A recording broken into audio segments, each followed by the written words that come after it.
तो सर आपका बहुत बहुत स्वागत है हमारे with in the life podcast के। Thank you. 64th एपिसोड चल रहा है हमारा। बहुत बढ़िया, बहुत बहुत मुबारक हो। आप इस एपिसोड में आए, हम लोगों का उत्साह और सम्मान दोनों बढ़ा। आपने समय, आप रहते बाहर हैं, जब दिल्ली आए तब आपने समय निकाला हम लोगों के लिए, बहुत बहुत धन्यवाद उसके लिए। थैंक यू, धन्यवाद। अब आज की वार्ता का कोई विषय हमने इसलिए निर्धारित किया, एक बार आपसे फ़ोन पे बात जो हुई थी तो उसमें आपका संकेत ये था कि हम लोग जो है कॉन्स्टिट्यूशन और इस पे करें, क्योंकि आपकी जो 700 से ज़्यादा कथाएं आपकी जो है 1400-1500 कथाएं हैं और 1000 से ज़्यादा तो वीडियोज यूट्यूब पे हो गए। हाँ वही तो, आप वैसे भी संविधानविद हैं, जबकि आपका कोई बैकग्राउंड नहीं था संविधान का।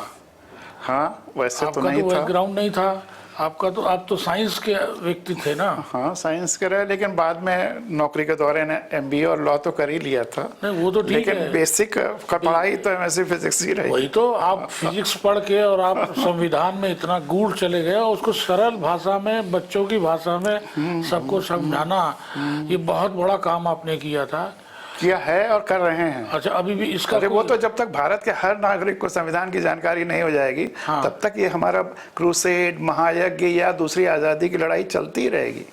अच्छा ये तो बहुत बड़ा काम है। नहीं ये तो बहुत, ये आज़ादी के लड़ाई के बराबर ही काम है, क्योंकि आज़ादी की गंगा, लोकतंत्र की गंगा, हाँ। और संविधान की गंगा जो अवतरित हुई धरती पर, हाँ। भारत के, वह अभी जन जन तक नहीं गई।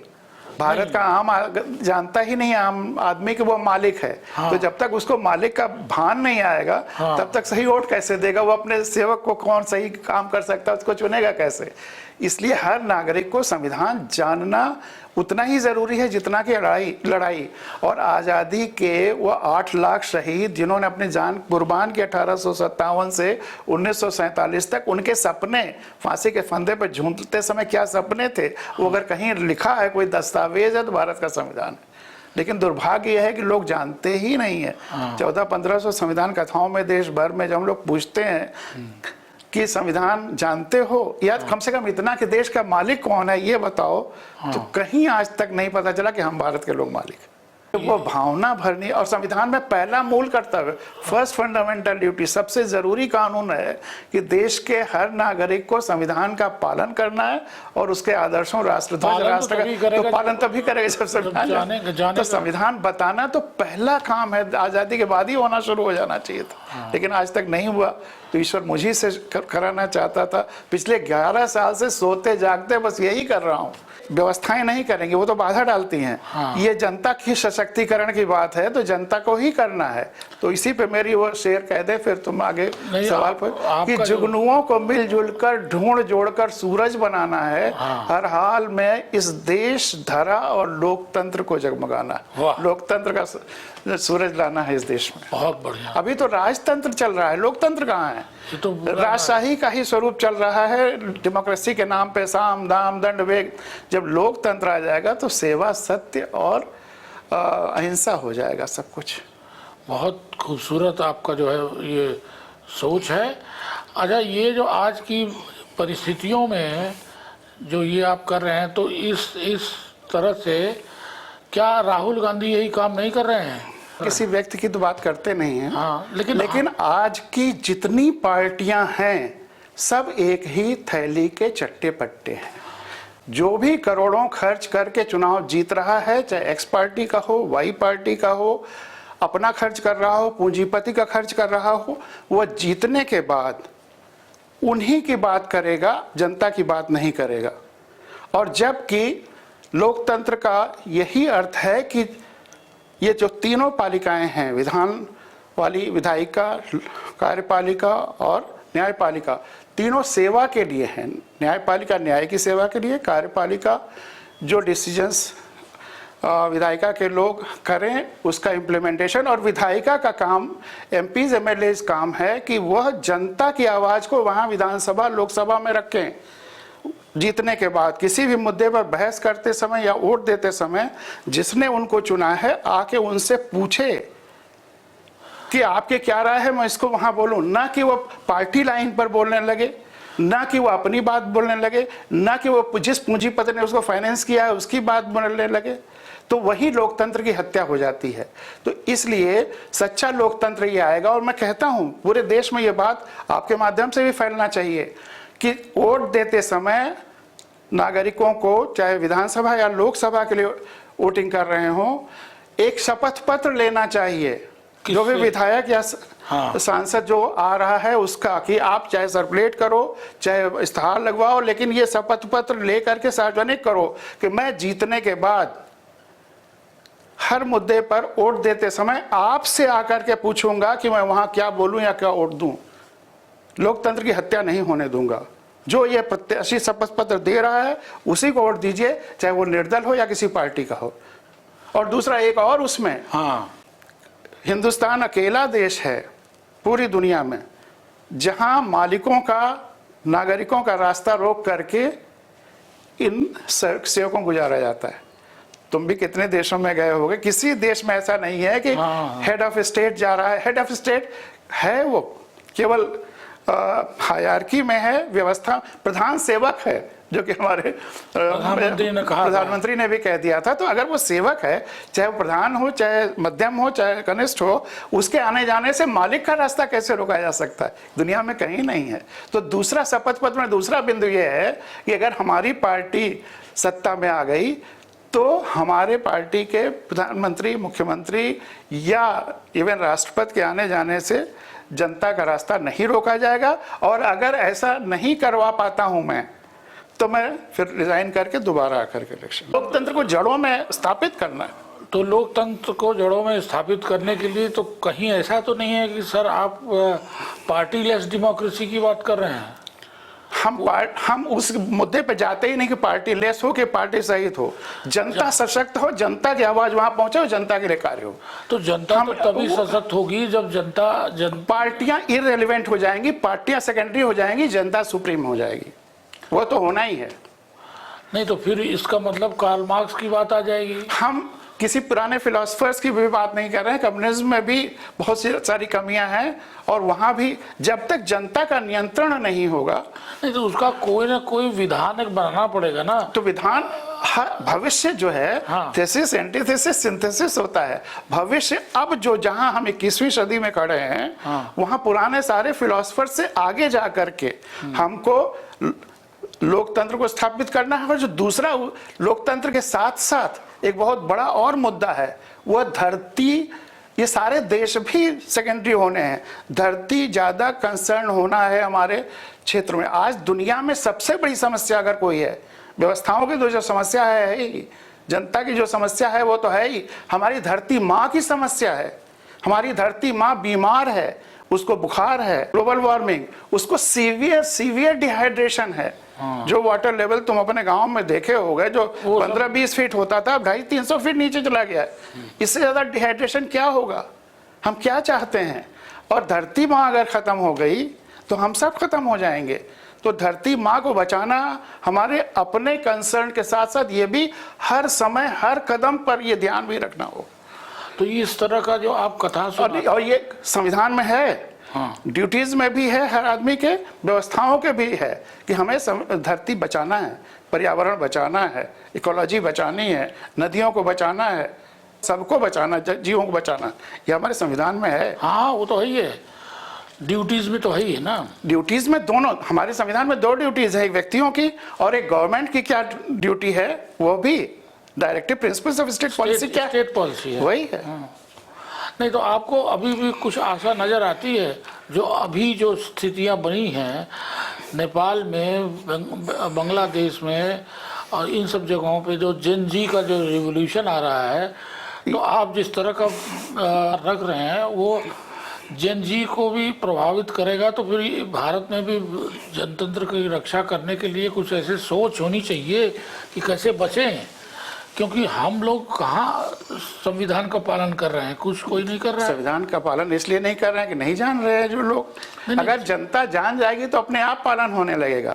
और जितने भी इस तरह के आंदोलन होते हैं, हो रहे हैं, सत्ताओं का पलट भी हो रहा है, सब उसी दिशा में जा रहा है कि अगर ठीक काम नहीं करोगे, जनता के हित का काम नहीं करोगे तो जाओगे। वो एक तरह से उसी दिशा में जा रहा है, डेमोक्रेसी के पर्जिंग की तरफ ही सब जा रहा है कि होश में रह करके काम करो, अहंकार छोड़ दो। ये नहीं कि जीतने के बाद वही कुछ कॉकस के साथ काम करने लगो, पार्टियां भी कॉकस के रूप में बन जाती हैं। ये सब मतलब छोड़ करके हमेशा जनता के लिए, प्रकृति के लिए, धरती के लिए काम करो। ये सारा अभी और बहुत कुछ चेंजेस आएंगे। ये बहुत सुंदर बातें। और ये अगर मुझे आशा नहीं होती तो मैं 11 साल से दिन रात यही काम कर रहा होता। कितने लोग हमसे कह चुके पांडे जी आपके करने से कुछ नहीं होगा, तो मैं कहता हूं मैं एक जुगनू हूं, हमें कुछ और जुगनू मिलेंगे, उससे कुछ और जुगनू मिलेंगे, पूरी धरती को। और जो संकट आ रहा है धरती पर, वह और लोगों को फोर्स करेगा कि ये वह हो जो मैं कह रहा हूं। भाई एटम बम, हम ये जितने देश हैं वो क्या हैं? धरती के अंग हैं। हम एटम बम सोच रहे हैं अपने दुश्मन पर गिरा रहे हैं, कुछ दुश्मन मर भी जाते होंगे, लेकिन हर एटम बम हमने धरती माँ पर गिराया है। और धरती माँ केवल हमारी माँ नहीं है, किसी जाति का हो, किसी धर्म का व्यक्ति हो, किसी देश का हो, सबकी माँ यही धरती है। जितने जीव जंतु वनस्पतियां हैं, सबकी माँ ये धरती है। और जो अवतार पैगंबर मसीहा हैं, जिनकी हम पूजा करते हैं, चाहे मंदिर में रख के, मस्जिद में स्ट्रक्चर को या कुछ भी, उनकी माँ भी यही धरती है। वो अब इस धरती पर नहीं है, लेकिन उनकी माँ जिंदा है। तो अगर हम बहुत श्रद्धा उन पर रखते हैं तो उनकी माँ को बताओ बचा लें। ये बढ़िया, क्या तमाशा है ये बढ़िया बात। आप सोचते हैं कि एक मूर्ति बना करके पूज लिया और वो खुश हो गए, उनकी माँ मर रही है। आप उस जितने पूजा घर हैं वहां पे पेड़ लगाओ, एक पत्ती जितनी ऑक्सीजन देती है, वही सारे पूजा घर बंद कर दिए जाएं, मनुष्यता जिंदा रहेगी, जीव जंतु वनस्पतियां जिंदा रहेंगी। सारी वनस्पतियां खत्म कर दो, 4 घंटे के अंदर सब खत्म हो जाएंगे। तो एक एक पत्ती मुझे हमें हमेशा ईश्वर दिखता है। और अगर हमारे आसपास अगर कोई पेड़ है, बाग है, कोई है, एक टहनी भी काटता है, पत्ती भी काटता है बेवजह, तो मैं लड़ता हूं और रोकता हूं। एक पत्ती मुझे बड़े से बड़े पूजा घर से बड़ी लगती है, क्योंकि वो जीवन हमें जीवन दे रही होती है, अपने शक भर, अपनी शक्ति भर। नहीं, ये तो आपका बहुत बढ़िया है, भावनात्मक ढंग से बहुत बढ़िया। इसीलिए तो भाव गंगा है। मेरे 1000 चैनल जो है वो भाव गंगा के ही है। हाँ, आपका एक चैनल है भाव गंगा का YouTube पे, तो उसमें नहीं, ये बातें आप जो कह रहे हैं इसको कैसे प्रैक्टिकल उसमें लाया जाए, समस्या सब आएगा, सब लोग जान जाएंगे अपने आप प्रैक्टिकल में। मैं इसलिए आपने तो चुनाव भी लड़ा था। चुनाव लड़ा था इसलिए कि एक सही आदमी चुनाव लड़ सकता है। मुझे जब मैं चुनाव लड़ने लगा तो बहुत लोगों ने कहा कि पांडे जी आप चुनाव लड़ेंगे तो मार दिए जाएंगे। मैंने कहा कि एक सही आदमी बिना अपने पैसे के लोगों से मांग मांग करके चुनाव लड़ सकता है, उसका उदाहरण देने के लिए मैं चुनाव लड़ रहा हूँ।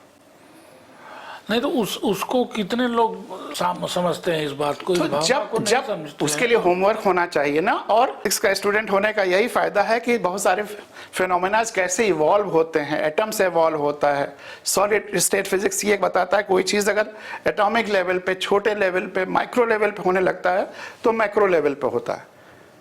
मेरी संविधान कथाएं जहाँ जहाँ गाँव में हो जाती है वो गाँव बदलने लगते हैं, क्योंकि लोकतंत्र का फर्स्ट यूनिट तो गांव सभा है। गांव सभा में सब एक दूसरे को जानते हैं, प्रचार की जरूरत नहीं है। 73वें संविधान संशोधन के बाद अब यह व्यवस्था हो गई है कि जो 29 विषय गांव सभाओं को दे दिए गए हैं, जैसे स्टेट लिस्ट है, सेंट्रल लिस्ट है, वैसे विलेज पंचायत लिस्ट है। और उन 29 विषयों में कोई भी फैसला अगर करना है तो गांव के लोगों को इकट्ठा होकर करना है। फैसला गांव के लोगों को करना है। ये असली लोकतंत्र है कि लोग फैसला करेगी। प्रधान हेल्पर है, इम्प्लीमेंटर है, डिसीजन मेकर सारे गांव के लोग हैं। और जो right to recall Jayaprakash Narayan मांग रहे थे वो भी दे दिया गया है कि 2 साल काम देखने के बाद। कहाँ दे दिया गया है? गांव 73वें संविधान संशोधन के बाद जो पंचायती राज अधिनियमों में परिवर्तन आए पूरे देश में। ये किताब मैं तुम्हारे लिए लाया हूँ, इसको पढ़ना। इसमें दिया हुआ है उत्तर प्रदेश का तो एग्जाम्पल मैंने दिया है कि अगर गांव के लोग पाते हैं, किताब तो तुम्हें दे रहा हूं पढ़ना और बाद में अपने किसी प्रोग्राम में उनको सुना भी देना, कि अगर प्रधान ठीक काम नहीं कर रहा है, वो गांव के लोगों से फैसले नहीं करवा रहा है, या जो फंड्स आ रहे हैं उसको गलत तरीके से इस्तेमाल कर रहा है, किस विधवा को पेंशन मिलना है, किस गरीब का मकान बनना वैसा नहीं कुछ और कर रहा है, अपने पीडीएस सिस्टम में उसका कोई रिलेटिव या वो है और वो इधर उधर कर रहा है, तो उसको निकाल सकते हैं। बड़ी सरल सी प्रक्रिया है। और निकालना तो दूर, सबसे बड़ा इसमें किताब में एग्जाम्पल्स भी मैंने दिया, हजारों फोन मेरे पास इस तरह के आ चुके हैं कि अगर प्रधान गलत काम करता है तो गांव के 100-200 लोग भी इकट्ठे होकर जाके कहते हैं प्रधान जी ये देख लीजिए, आप फैसला कर लीजिए कि आप 2 साल का प्रधान रहना चाहते हैं कि 5 साल का, वहीं वो ठीक हो जाता है। तो लोकतंत्र में जहां जनता जान जाएगी उसके बाद ये सारा परिवर्तन होने लगता है। आपने ये देखा होगा ना पंचायत, हाँ इसी सीरियल जो पंचायत, हम सीरियल नहीं फुलेरा गांव की तरह अगर आप गांव की परिकल्पना करते हैं, जो असल में एक आध मेरे बच्चों ने कहा था, मैंने देखा भी, लेकिन उसमें नेगेटिविटी इतना ज्यादा क्या है जिसको दिखाने में इतना ज्यादा कर देते हैं, हाँ। सोल्यूशन की तरफ कम जाते हैं। सोल्यूशन कुछ नहीं है, तो जब नहीं सोल्यूशन है उसमें इसीलिए मैं कह रहा हूँ कि हमें सोल्यूशन ओरिएंटेड होना, अपना टाइम वेस्ट नहीं करना है। हाँ। जिन गाँव में करता हूँ फिर गाँव बदल जाते हैं, लोगों के ये फोन आने लगते हैं कि अभी प्रधान ठीक हो गया, जो गलत तरीके से चुना गया वो भी।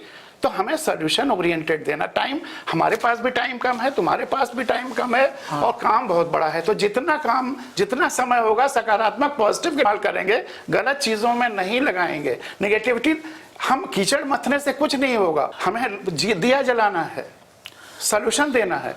सर आप अपने गाँव के ग्राम प्रधान थे?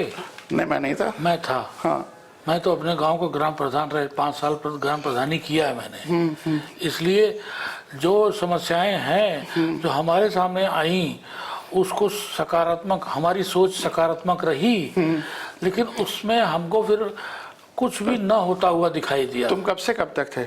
2002 से 2012 तक। 2002 से 2012। औरों से बेहतर हुआ? नहीं, औरों से तो बहुत बढ़िया हुआ। नहीं क्योंकि तो ये परिवर्तन जो हो रहा है, हाँ। एक स्विच की तरह से तो नहीं होगा, लेकिन तुम्हारे जैसे लोग वहां गए प्रधान होने के लिए, हाँ। यही एक बहुत बड़ी सफलता। और मैं निर्विरोध प्रधान था।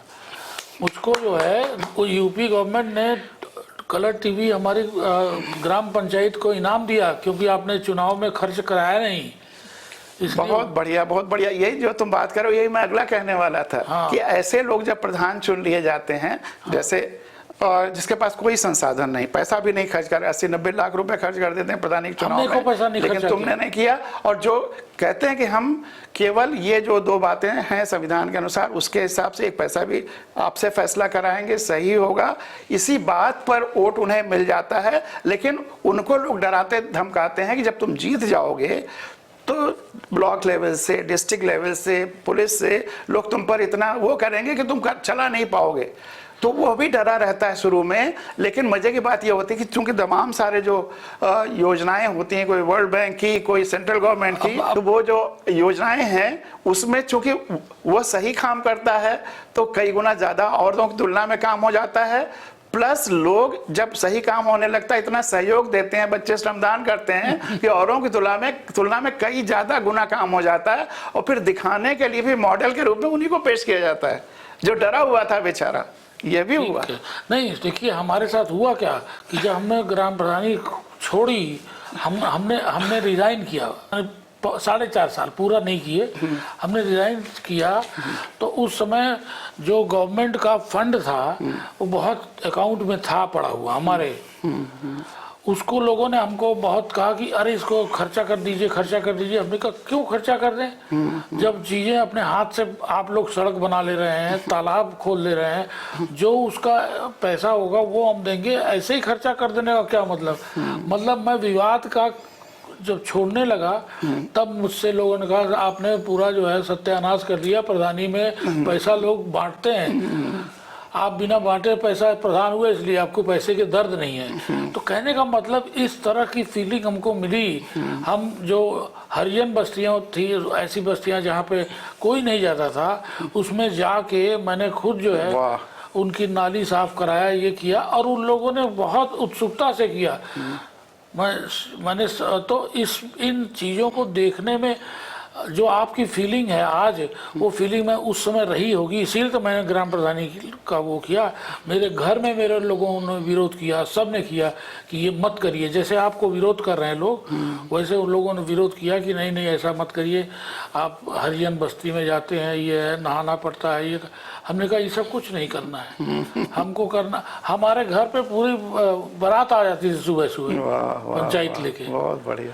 तो वो लेकिन जो डायरेक्ट डेमोक्रेसी के कुछ तो चूंकि अभी इक्का दुक्का ऐसा एग्जाम्पल तुमने दिया, तो इसलिए बहुत ज़्यादा इनकन्वीनियंसेस जरूर रहे, झेलना पड़ा, लेकिन जब उसका माहौल बन जाएगा तब थोड़ा आसान हो जाएगा। टाइम लगेगा, अभी टाइम लगेगा। कितना लगेगा? हम लोग 15-20 साल तो लगेंगे।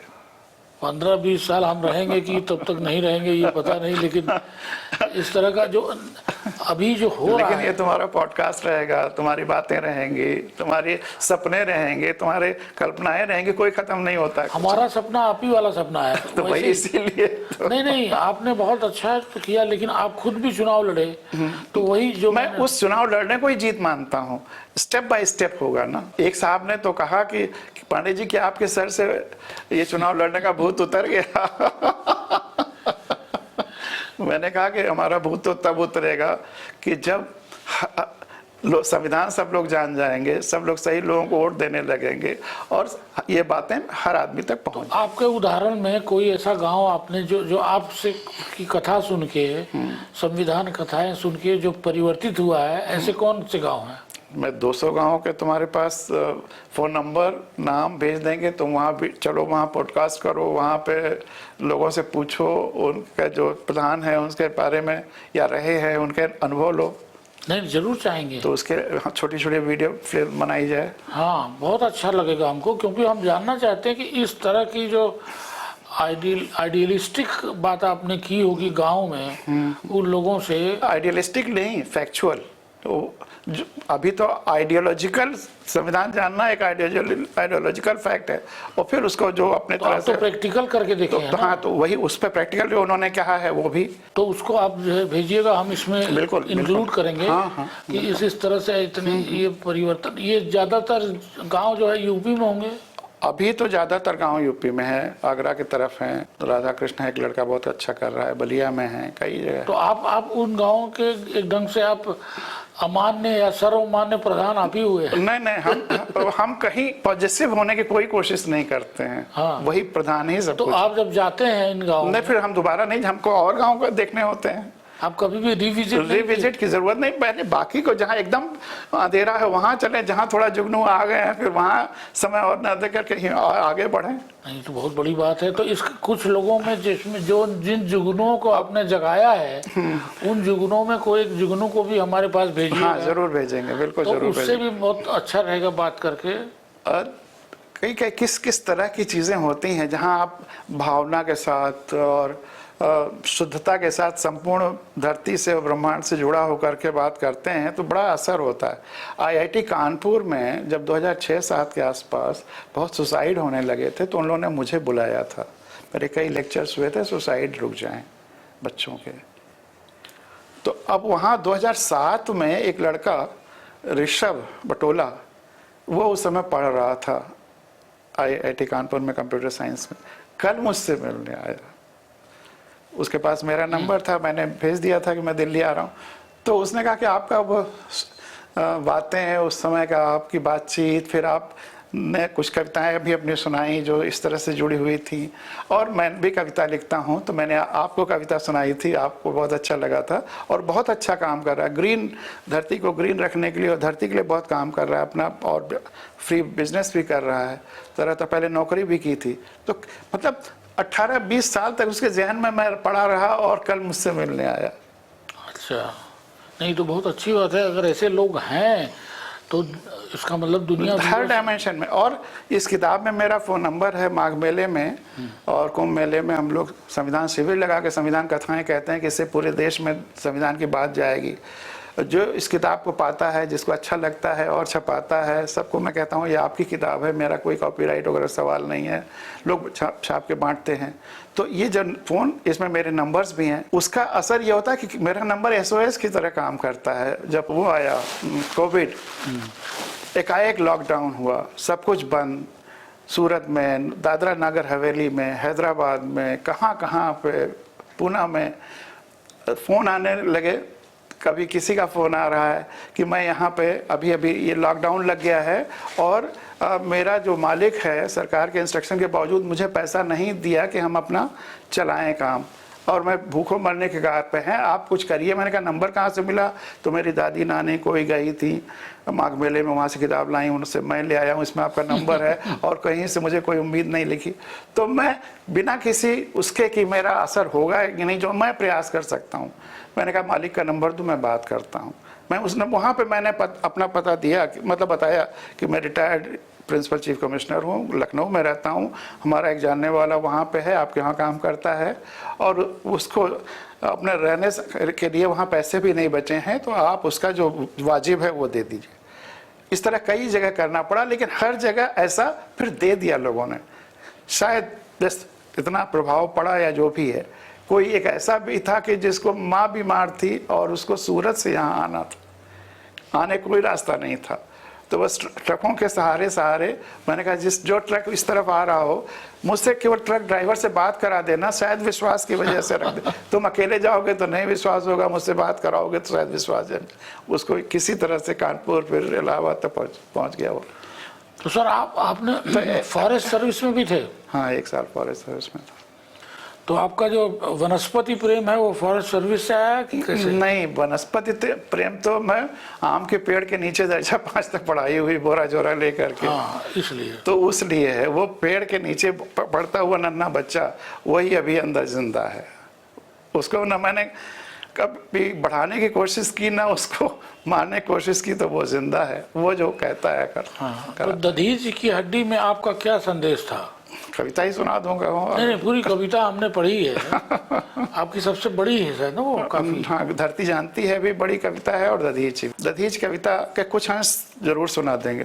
तो नहीं, उसका मैसेज क्या था? तो मैसेज कविता में और ज्यादा वो शब्द और ज्यादा सशक्त। नहीं, आप तो लिखे हैं ना? लिखे हैं तो, लेकिन वह शब्द जो है साहब उसमें है। हाँ। वह शायद उस समय ईश्वर ने उसी फ्लो में दिया होगा। ये मतलब काफी नामी है इसलिए। अच्छा, ये आपके जो कोई मैसूर विश्वविद्यालय में पढ़ाई जाती है, कौन सी? वही दधीच है।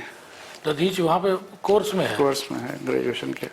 दधीच, अब कभी तुम अपनी हड्डियां इंद्र जैसे देवता को मत दे देना। हाँ।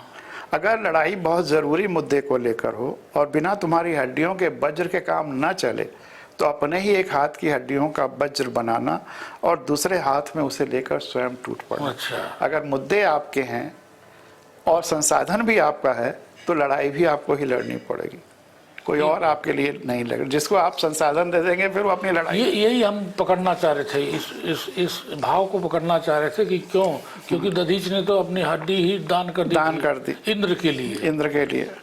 दधीच, तुम्हारी हड्डियों से देवासुर संग्राम हुआ, कोई जीता ही होगा, कोई हारा ही होगा, लेकिन आम आदमी की जिंदगी पर क्या फर्क पड़ा?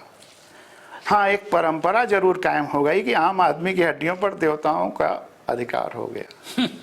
तो अब जिस भी देवता को जिस किसी की भी हड्डियों की जरूरत होती है, तुम्हारे नाम पर तुम्हारी दुहाई देकर ले लेता है। तुम शोषण के खिलाफ चुप रहने के तो दोषी हो ही, एक गलत परंपरा डालने के भी दोषी हो। आज भी तमाम सारे देवता हमारी ही हड्डियों से लड़ना चाहते हैं युद्ध। कोई देवता अपनी हड्डियों से नहीं लड़ता। क्या जो दूसरों की हड्डियों के सहारे लड़ता है युद्ध, या जो दूसरों की हड्डियों को लगाता है दांव पर, भले ही वज्र या कोई और भी अच्छा सा सुंदर सा नाम देकर, वही देवता है। और सब छोड़ते हुए बस ये इतना ज़रूर यहाँ तक आ जाते हैं, 1-2 पैराग्राफ। दधीच, तुम्हारी मूर्ति किसी भी चौराहे पर या मंदिर में नहीं लगी। कहीं नहीं है। दधीच, तुम्हारी मूर्ति किसी भी चौराहे पर या मंदिर में नहीं लगी। मूर्तियां तो देवताओं की लगती हैं, या फिर जो भी जीत जाए उसी की। जो हड्डियां लेता है उसकी कभी नहीं। जो हड्डियां लेता है मूर्तियां उसी की लगती हैं। जो हड्डियां देता है उसकी मूर्तियां नहीं लगा करती। लेकिन बहुत बड़ा है और अंतिम सच्चाई है। लेकिन एक न एक दिन सभी राज खुलते हैं, स्थितियां पलटती हैं, मूर्तियां भी पलटती हैं, धराशायी होती हैं, पैरों तले रौंदी जाती हैं। इतिहास भरा पड़ा है ऐसे अनगिनत उदाहरणों से। किसी ने कवच कुंडल दिया, किसी ने राजपाट, किसी ने धन दौलत, ये मीडिया पर है, किसी ने अपने सामने की थाली का भोजन, और किसी ने ऐसे ही अन्य दान बलिदान। उन पर इतनी चर्चा परिचर्चा, कर्ण का इतना चर्चा परिचर्चा, दानवीर कह दिया गया। केवल कवच कुंडल दिया था, उसके बाद जिंदा रहा, राज्य किया, युद्ध किया, सब कुछ। और दधीच तुमने सारी हड्डियां दे दी, खत्म हो गए, तुम्हें दानवीर भी नहीं कहा गया। हाँ। इससे बड़ा छल माइथोलॉजी क्या करेगा और आज की फॉसिलाइज्ड मीडिया क्या करेगी। आज की मीडिया वह भी वही कर रही है, और माइथोलॉजी और कुछ नहीं, फॉसिलाइज्ड मीडिया है जैसी आज है वही।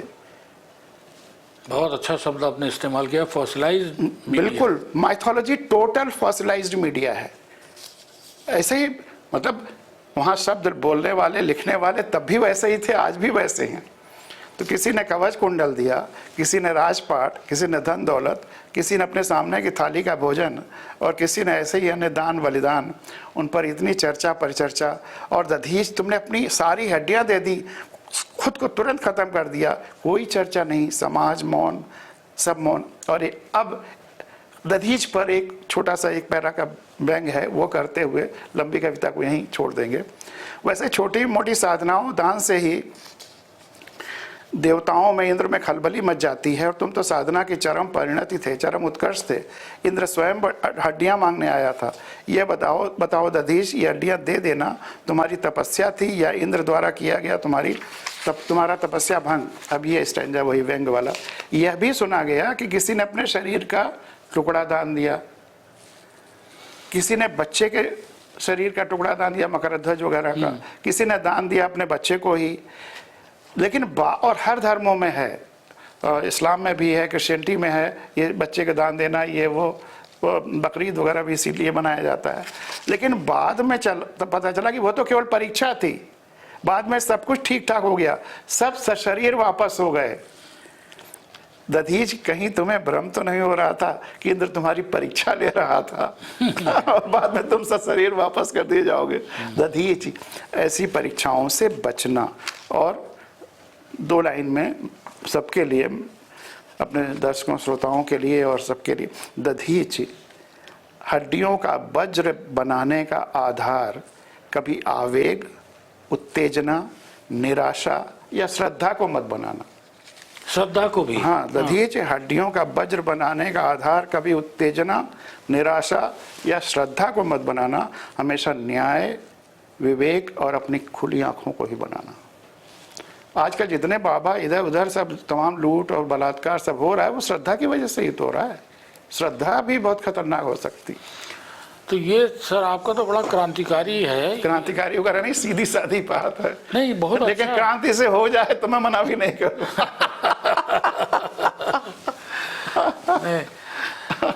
तो हमारे दर्शकों से हमारा यही विनम्र निवेदन है सर, आपका चैनल की भाव गंगा, भाव गंगा के नाम से है, उसको आप दे दीजिएगा सर, हम उसको फ्लोट कर देंगे, भेज देंगे। तो भाव गंगा के नाम से है, उसका और लिंक भेज देंगे। हाँ, और इसके अलावा आप लोग ज़्यादा से ज़्यादा संविधान कथा के बारे में जो इनके वो है, उसको भी PDF पे हम भेज देंगे। अच्छा, ठीक है। PDF से और लोग जो देखना पढ़ना चाहें, हाँ हाँ, और कोई छाप करके और बांटना चाहे, बताना चाहे हाँ। सरल शब्दों में, अगर उसको अच्छा लगे तो वो फ्री है सर। नहीं नहीं, ये तो हम निश्चित करने वाले हैं। ये तो एक आपके यज्ञ में हम लोगों का एक हवन होगा, आहुति होगी, क्योंकि आपने ये बहुत अच्छा काम किया हुआ है और कर रहे हैं, सातत्य रूप से कर रहे हैं।